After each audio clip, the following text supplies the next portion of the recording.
अब अब विद्यार्थियों अगली हेडिंग दस्तकार एवं मजदूर वर्ग। दस्तकार एवं मजदूर वर्ग। दस्तकार एवं मजदूर वर्ग। कह रहा विद्यार्थियों, फ्रांस के दस्तकारों एवं मजदूरों की स्थिति बहुत दयनीय थी। कह रहा विद्यार्थियों, जो फ्रांस में दस्तकार वर्ग और मजदूर वर्ग था उसकी स्थिति बहुत ही दयनीय थी। फ्रांस में अभी उद्योगों की स्थापना बाल्यावस्था में थी। कह रहा है विद्यार्थियों, फ्रांस में जो उद्योग थे अभी वो बहुत निम्न स्तर से थे, उतना बहुत ज़्यादा उनमें विकास नहीं हो पाया था। जैसे एक छोटा सा बालक होता है उस कंडीशन में थी, बहुत ही कम विकसित व्यवस्था थी उद्योगों की। इसी बीच 1786 ईस्वी में, कह रहा विद्यार्थियों, इसी बीच 1786 ईस्वी में इंग्लैंड से फ्रांस की ईडन की संधि हुई। इसी बीच 1786 ईस्वी में इंग्लैंड से फ्रांस की एक ईडन की संधि हुई और ब्रिटिश सामान को फ्रांस में आने की इजाज़त मिल गई। ईडन की संधि के बाद ब्रिटिश सामान को फ्रांस में आने की इजाज़त मिल गई। अब ब्रिटेन का सामान फ्रांस में आने लगा। परिणामतः फ्रांसीसी सामान बिकना बंद हो गया विद्यार्थियों, जिसकी वजह से फ्रांस में फ्रांस का ही सामान बिकना बंद हो गया और मजदूर बेकार होने लगे। जब विद्यार्थियों उनके सामान ही बिकने बंद हो गए तब वो लोग बेरोजगार हो गए, आर्थिक रूप से कमज़ोर होने लगे। अकाल और पाले के कारण देहाती मजदूरों की स्थिति दयनीय हो गई। कह रहा है इसके बाद जब वो लोग बेकार हो गए, बेरोजगार हो गए, तो एक और घटना उनके साथ घटी, वह थी अकाल और पाले की घटना। देश में अकाल पड़ गया देहात क्षेत्र में विद्यार्थियों, और रही कमी जो कसर थी वो पाले ने पूरी कर दी। पाले की वजह से उनकी स्थिति और भी ख़राब हो गई।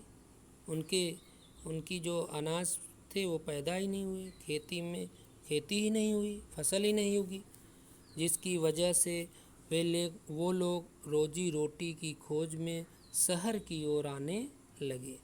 कौन लोग? जो देहात में मजदूर वर्ग था विद्यार्थियों। क्रांति के समय यही बेकार लोग भीड़ में परिवर्तित हो गए और लूटपाट किया करते थे। भाई ये लोग अपना घर छोड़ के शहर में काम की तलाश के लिए आए विद्यार्थियों। उसी समय इन लोगों के सामने ही क्रांति शुरू हो गई और जिसका ये लोग फ़ायदा उठाकर पूरे शहर में भीड़ में एकत्रित होकर लूटपाट किया करने शुरू कर दिए विद्यार्थियों, क्योंकि उनके पास जीविका का कोई साधन नहीं था। कह रहा विद्यार्थियों, जब वो शहर में आए तो तुरंत उनके पास जीविका का कोई साधन नहीं था, जिसके वजह से उसी समय क्रांति शुरू हो गई और उन लोगों ने लूटपाट करना शुरू कर दिया। कह रहा विद्यार्थियों आगे, दस्तकारों और मजदूरों ने क्रांति के दौरान महत्वपूर्ण भूमिका निभाई। इसके बारे में भी विद्यार्थियों कह रहा है कि जो दस्तकार और मजदूर वर्ग था उसने भी मध्यम वर्ग की तरह फ्रांस की क्रांति में महत्वपूर्ण भूमिका निभाई। तो विद्यार्थियों, मध्यम वर्ग की तरह ही, मध्यम वर्ग तो क्रांति के रूप में स्वतंत्रता की चाह नहीं था, जैसे कि नेपोलियन ने अपने वक्तव्य में कहा था। वो लोग मध्यम वर्ग का तो यह मानना था कि हमें कुलीन वर्ग की भांति ही समाज में उनके बराबर हमें अधिकार मिले, सम्मान मिले, हक मिले हमें। तो उनकी यह मानसिकता थी मध्यम वर्ग की, क्योंकि समाज में हर क्षेत्र में विकास का कार्य, जैसे शिक्षा क्षेत्र में, चिकित्सा क्षेत्र में, साहित्य क्षेत्र में, दार्शनिक क्षेत्र में, हर तरफ तो विकास का कार्य मध्यम वर्ग करते थे। तो उनका ये कहना था कि हम लोग तो कुलीनों से श्रेष्ठ हुए। तो इस प्रकार से उन लोगों ने स्वतंत्रता के लिए एक प्रकार से क्रांति नहीं की, बल्कि समाज में उन्हें उचित सम्मान मिले, एक उचित आदर मिले, इसके वजह से उन लोगों ने क्रांति में भाग लिया था। लेकिन दस्तकार और मजदूर वर्ग तो अपना रोजगार पाने के लिए, अपना पेट भरने के लिए, अपने परिवार का भरण पोषण करने के लिए इस क्रांति में आए।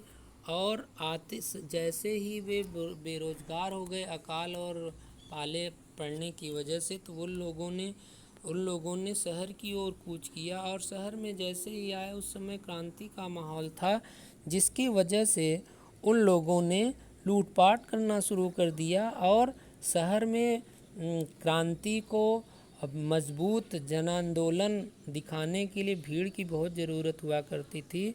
और ये लोग भीड़ एकत्रित होने में बहुत सहयोग करते थे, क्योंकि बेरोजगार थे। जहाँ इन्हें थोड़ा बहुत खाने पीने को मिलता था, वहीं इकट्ठा हो जाते थे।